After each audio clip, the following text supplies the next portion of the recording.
బాలయ్య ఇలా తిప్పి పట్టడంలో ఎంత టెన్షన్ పడతానో మీకు తెలియదు, కానీ మీ అభిమానం అటువంటిది. తిప్పితే కరెక్ట్గా వచ్చి చేతిలోకి పడుతుంది.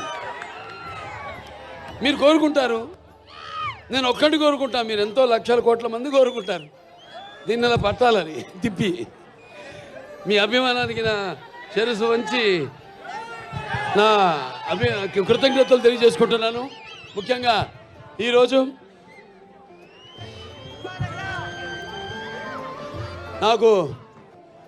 నన్ను ఈ పద్మభూషణ్ వరించిన సందర్భంగా ఇక్కడ హిందూపురంలో ఈ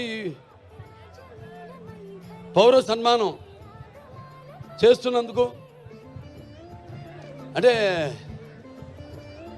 ఒక రకంగా నాకు రెండో పుట్టినిల్లు హిందూపురం, మా నందమూరి వంశానికి. హిందూపురం అంటే నందమూరి పురం. ఇక్కడ జరుపుకోవడం ఉన్నది ఒకటి. ముఖ్యంగా ఇక్కడ కార్యకర్తలు ప్రతి ఒక్కరు, అంటే 10 లక్షల వాళ్ళు వెచ్చించిన వాళ్ళు ఉన్నారు ఈ యొక్క కార్యక్రమం కోసం. అలాగే 5 లక్షలు ఇచ్చిన వాళ్ళు ఉన్నారు, 1 లక్ష రూపాయలు ఇచ్చిన వాళ్ళు ఉన్నారు, అలాగే 50,000 ఇచ్చిన వాళ్ళు ఉన్నారు, 10,000 ఇచ్చిన వాళ్ళు ఉన్నారు, 1000 రూపాయలు ఇచ్చిన వాళ్ళు ఉన్నారు, అలాగే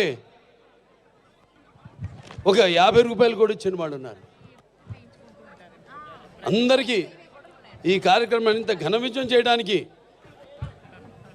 వ్యయ ప్రయాసాలు కోర్చి ఈ కార్యక్రమాన్ని ఇంత అద్భుతంగా, మా సినిమా కార్యక్రమం కంటే కూడా ఎంతో అద్భుతంగా నిజంగా చెప్పాలి. ఎందుకంటే ఇది మీరు జరుపుకుంటున్న పండుగ. అది నేను ఒక సంధానకర్తని భగవంతుడికి, మీకు.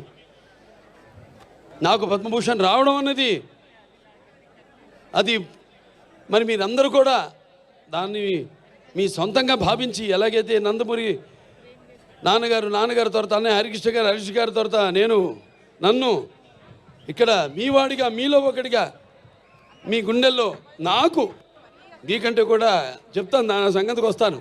నా గుండెల్లో సుస్థిరమైన శాశ్వతమైన స్థానాన్ని మీరందరూ ఏర్పరచుకున్నందుకు మీ అందరికీ నా హిందూపురం